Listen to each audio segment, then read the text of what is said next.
이 새벽에 주 앞에 나오신 분들을 진심으로 환영합니다. 찬송가 325장 찬양드리겠습니다. 찬송가 325장입니다.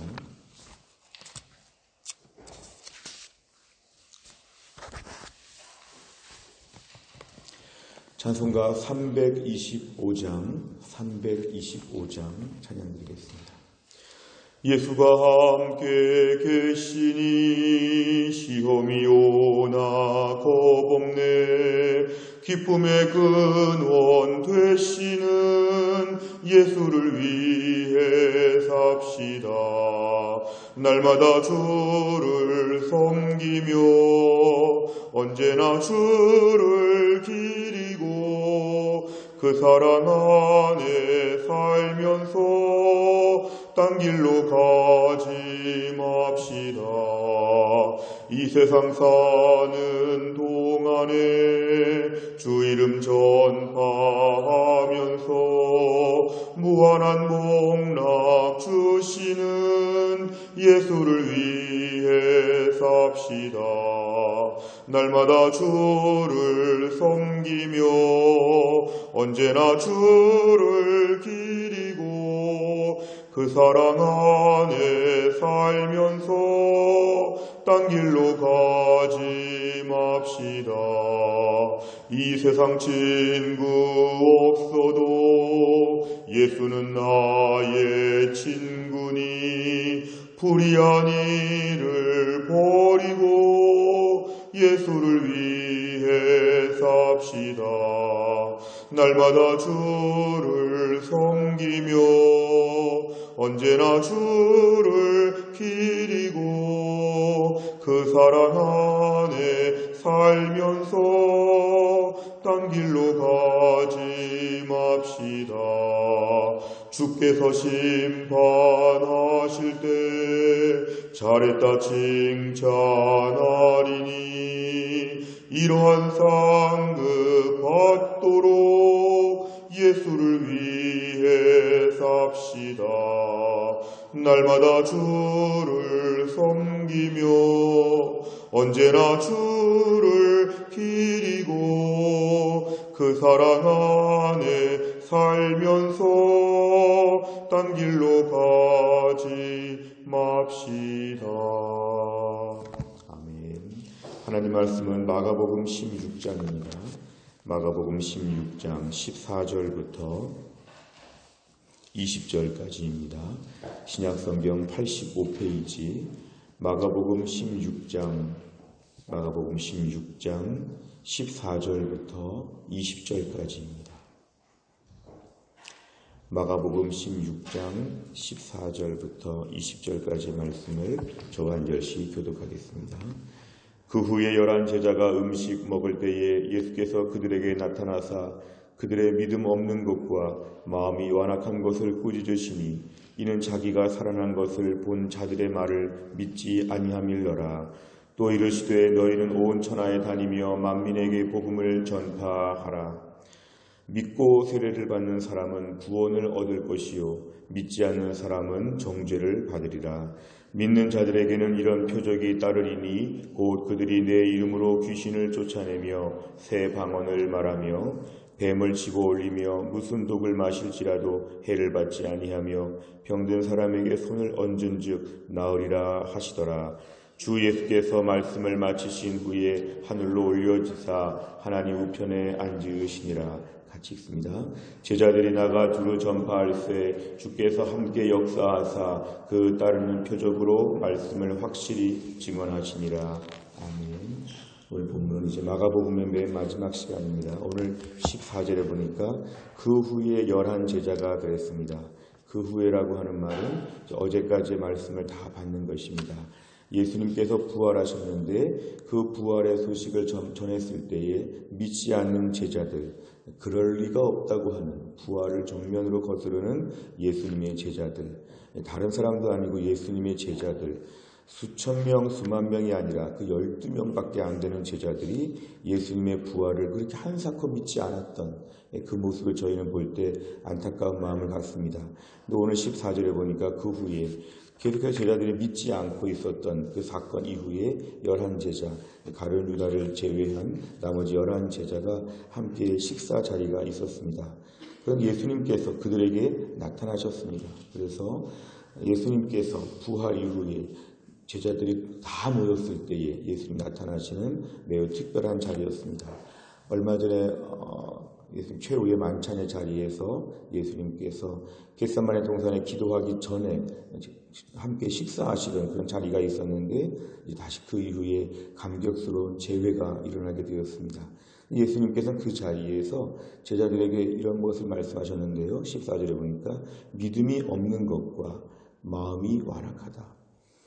다른 사람도 아니고 제자들이 왜 이렇게 믿음이 없는지, 예수님의 3년 사역은 헛수고였는지, 실패한 것이었는지, 예수님 마음이 얼마나 아프셨을지, 3년 동안 다 12명 가르치셨는데 그 12명의 이렇게 부족한 모습을 볼 때 믿음이 없는 것과 마음이 완악한 것, 예수님께서 여기에 대해서 책망하셨습니다.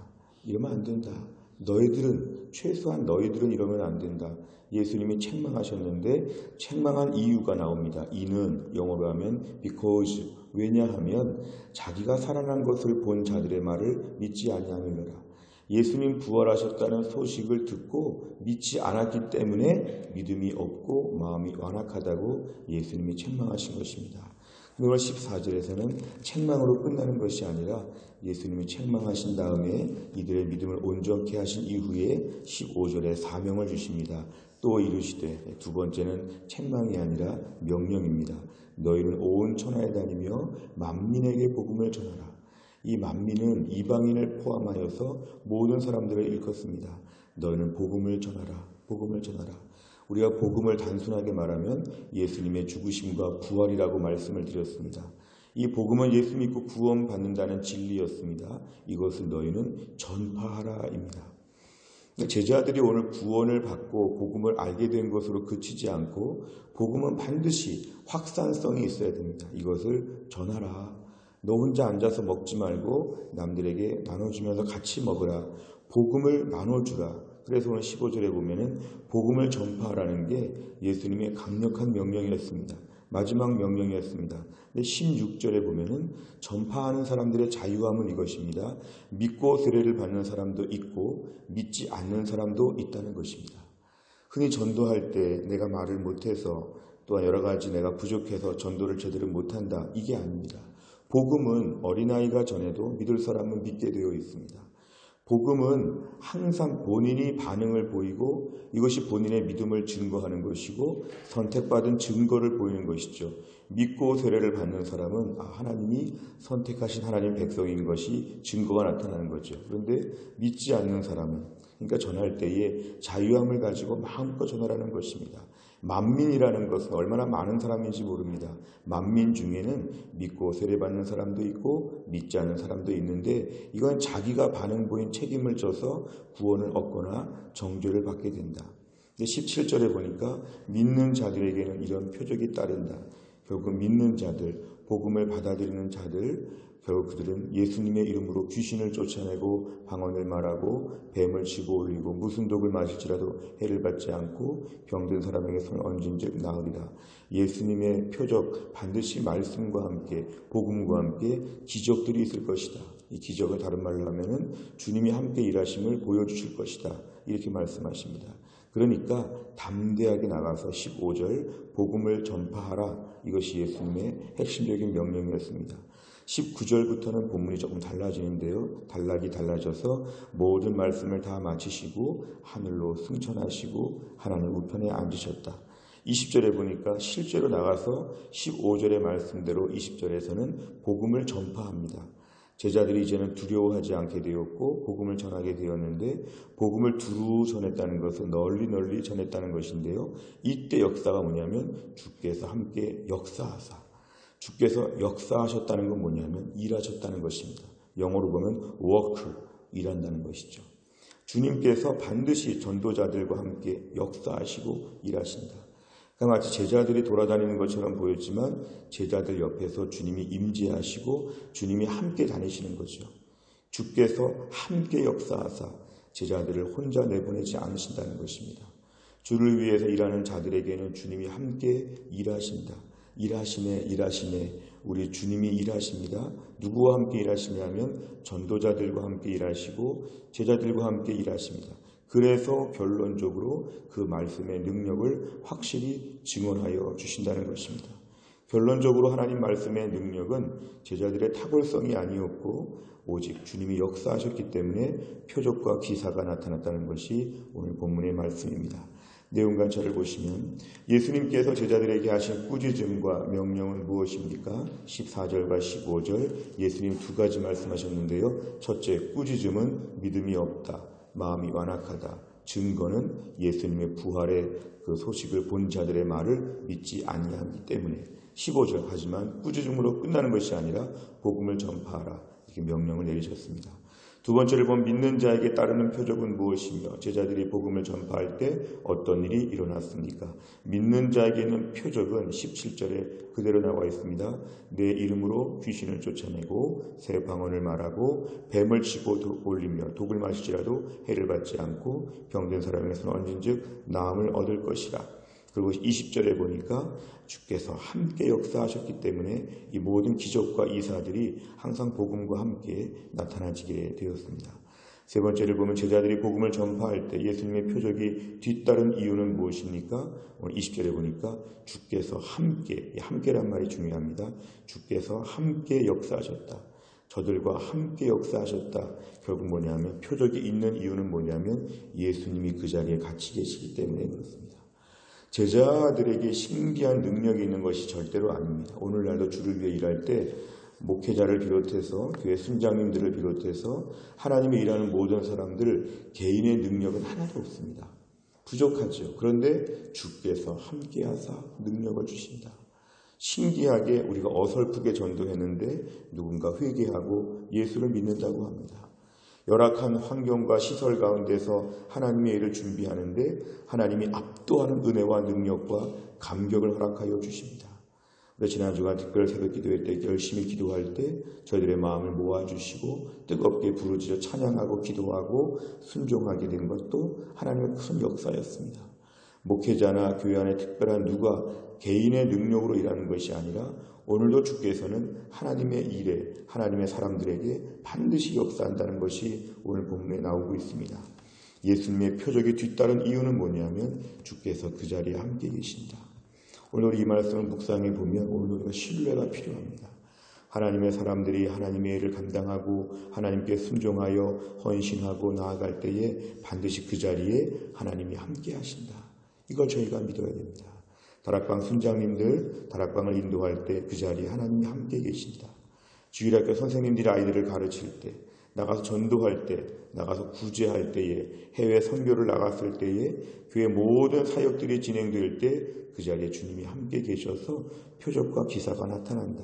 우리끼리의 이유로 설명할 수 없는 플러스 알파가 있다는 것이죠. 이게 바로 뭐냐면 예수님이 함께 계시기 때문에 표적과 기사가 나타난다는 겁니다. 네 번째를 보면 제자들의 복음 전파 현장에 함께 하시는 주님의 역사하심을 보며 무엇을 느낍니까? 우리가 오늘 이 말씀 앞에서는 두 가지죠. 나 혼자 애쓴 것처럼 교만하지 않는가? 주를 위해서 일할 때 나 혼자 애쓰고 나 혼자 기승전결을 책임질 것처럼 주의 일을 감당하면서 뭔가 혼자 교만하지 않는가? 반대로 말하면 혼자 낙심하지 않는가? 이것입니다. 교만과 낙심은 붙어있는 동전의 양면 같습니다. 교만한 사람이 낙심하고 낙심한 사람이 교만합니다. 인간적인 조건이 좋아지면 교만하고 인간적인 조건이 안 좋아지면 낙심하죠. 예수님을 배제한 신앙생활, 예수님을 배제한 사역자, 예수님 빼놓고 교회 일을 걱정하게 되면 이건 교만이고 불신앙이죠. 예수님을 배제하면 안 되고 예수님을 플러스해서 교회 일을 봐야 됩니다. 교회가 모든 사역들을 준비하고 내가 주 앞에 헌신할 때 항상 플러스 예수님이 계신 것을 인정해야 됩니다. 그래 예수님 때문에 반드시 주께서 역사하여 주실 것을 믿습니다. 나 혼자 가서 일한다고 생각하면 안 되고 주께서 함께 역사하사 오늘도 주님이 이 자리에서 일하실 것을 믿습니다. 이것이 바로 우리에게 중요한 믿음의 결단입니다. 그 주를 위해서 일하다가 낙심할 것이 없고 교만할 것이 없습니다. 주님이 일하셨는데, 주님이 일하실 것인데, 이 두 가지죠. 주님이 다 일하셨는데, 아니면 주님이 일하실 것인데 우리가 낙심하거나 교만할 게 없다는 것이죠. 오늘도 반드시 복음에는 하나님의 역사와 기적이 반드시 이어진다는 것을 믿어야 됩니다. 아무리 초라한 교회, 아무리 조그만 개척교회라도 하나님이 그 가운데서 역사하고 일하실 걸 믿어야 됩니다. 아무리 대형교회, 큰 교회라고 할지라도 목사님이 대단한 것이 아니고 교회에 특별한 독지가가 있는 것이 아니고 그 교회 역사하시는 분은 우리 예수님이시라는 것입니다. 이 네 번째 문제를 보면서 우리 안에서 예수님을 배제했던 모든 종류의 낙심과 교만을 이 아침에 회개합니다. 용서하여 주옵소서. 이렇게 믿음으로 결단하는 시간이 되시기를 바랍니다. 마지막 다섯 번째를 보면 내가 복음을 전할 때 예수님께서 함께 하셨던 경험이 있다면 무엇입니까? 예수님의 능력을 힘입어 살아가며 복음 전파의 사역을 감당하려면 어떤 노력을 해야 하겠습니까? 우리의 삶에 주님이 함께 역사하시는 많은 일들이 있었죠. 가장 최근에 특별 새벽기도회를 비롯해서 지난 부활주일, 또한 부활주일 을지대학병원교회 부활절 예배, 최근까지 모든 사역들을 보면 도무지 우리끼리의 일로는 표현할 수 없는, 해석할 수 없는 하나님의 은혜가 참 많이 있었습니다. 결국 하나님께서 그동안 계속 함께 하셨기 때문에 우리가 오늘도 이것을 앞으로도 믿어야 합니다. 앞으로도 주님이 함께 하실 것을 믿습니다. 우리 가정, 우리 자녀, 우리 교회, 우리 직장, 우리 건강, 우리 노후, 우리 평생의 비전 하나님이 함께 하실 것을 믿습니다. 단지 우리가 할 일은 이것입니다. 15절의 말씀 복음을 전파하라. 이에 20절에 두루 전파하였다. 우리는 단순한 순종만 하면 됩니다. 단순하게 순종하면 역사하시는 건 주님이시라는 거죠. 주님이 복음을 전파하지 않습니다. 주님은 우리에게 명령하시고 우린 단순하게 순종하면 그 자리에 폭발적인 주님의 능력이 함께한다는 것입니다. 단지 내가 할 수 있는 아주 사소하고 단순한 순종으로 우리가 오늘 나아가게 되면 주께서 그 자리에서 기승전결을 다 일으켜 주실 걸 믿고 오늘도 우리가 담대하게 주를 위해 살 수 있기를 간절히 바랍니다. 기도하겠습니다. 아버지 하나님 감사합니다. 이 새벽에 하나님께서 저희들을 깨우시고 주 앞에 나와 기도하게 하신 하나님 아버지, 오늘도 기도합니다. 오늘도 주께서 명령하신 말씀대로 복음을 전파하라 말씀하시고 복음을 전파라는 명령에 순종하게 되면 주님이 함께 하셔서 여러 기적을 보여주시고 결국 하나님께서 모든 일을 다 완성하신다고 하는 말씀을 오늘 들었습니다. 하나님, 우리가 오늘도 주를 섬기며 주를 위해 일한다고 하면서도 주께서 함께 하신다는 것을 애써 부정하고 내가 열심히 했기 때문에 환경이 좋았기 때문에 우쭐하는 교만함들을 다 내어버리게 하여 주옵소서. 앞으로도 내가 다 책임져야 될 것 같은 인간적인 교만함으로 오히려 그것 때문에 낙심하고 그것 때문에 절망하고 침체하지 않게 하여 주시고 오늘도 주님이 함께하사 주님이 역사하실 것을 믿고 믿음으로 또한 나를 주 앞에 순종하게 하여 주옵소서. 가장 작고 가장 단순하고 가장 쉬워 보이는 순종을 한 가지만 하게 되면 그 나머지 걸 다 주께서 함께 역사하셔서 놀랍게 일하시는 주님을 저희가 오늘도 신뢰하게 하여 주시고 오늘도 나의 힘으로 억지로 버티고 억지로 이겨가는 하루가 아니라 주님이 함께하사 주님이 일하시고 역사하셔서 그 일의 기적을 함께 체험할 수 있는 축복의 하루가 될 수 있도록 하나님이 함께하여 주옵소서. 늘 기도합니다. 교회 안에 몸이 연약하고 믿음이 연약하고 마음이 연약한 자들을 주께서 강건하게 하여 주시어서 오늘도 은혜 가운데 살게 하시고 흩어진 해성교회 성도들이 있는 자리에서 오늘도 우리 주님을 바라보며 주가 일하시네 주가 일하시네 주님이 일하심을 기대하며 또한 나를 담대하게 용기를 가지고 일어서서 뛰어갈 수 있도록 하나님이 축복하여 주옵소서. 한날의 일정을 주님께 의지하오며 예수님의 이름으로 기도하옵나이다. 아멘. 수요일의 백대 기도 제목은 양육과 훈련을 통한 성도들의 영적인 성숙과 성장을 위해서 43번부터 56번까지를 기도하도록 하겠습니다. 43번부터 56번 하나씩 같이 읽도록 하겠습니다. 모든 성도들이 한 번뿐인 인생을 조금 더 낭비하지 않고 주를 위해 바치며 하늘 축복으로 살아가게 하옵소서. 아멘. 하나님께서 내 인생의 주인이심을 인정하고 헛된 욕심을 따라 살지 않도록 훈련받게 하옵소서. 아멘. 모든 성도들이 그리스도의 장성한 분량까지 자라도록 양육하는 훈련 과정이 정착되게 하옵소서. 아멘. 훈련 사역을 통해 목자의 심정으로 마음으로 성도들을 섬길 수 있는 평신도 지도자들을 꾸준히 키워내게 하옵소서. 아멘. 하루를 기도로 시작하고 기도로 마무리하여 매 순간 성령과 동행하는 성령의 사람이 되게 하옵소서. 아멘. 날마다 말씀 앞에 조아려 생명과 능력의 말씀을 공급받게 하시며 세상의 유혹과 시련을 넉넉히 이기는 말씀의 사람이 되게 하옵소서. 아멘. 말씀이 인생의 기준이 되어 말씀이 가라는 곳까지 가고 서라는 곳에서 서는 순종의 사람이 되게 하옵소서. 아멘. 섬김받기보다 주님처럼 섬기는 자로 훈련되어 섬김의 기쁨을 체험하며 주님의 성숙한 제자로 자라나게 하옵소서. 아멘. 가정의 제사장인 가장의 권위를 세워주셔서 가정이 건강하여 교회와 세상을 밝히는 주춧돌이 되게 하옵소서. 아멘. 가정의 어른이신 부모님들의 노후를 축복하사 늙어도 여전히 잎이 청청한 나무와 같이 아름다운 모습으로 살아가게 하옵소서. 아멘.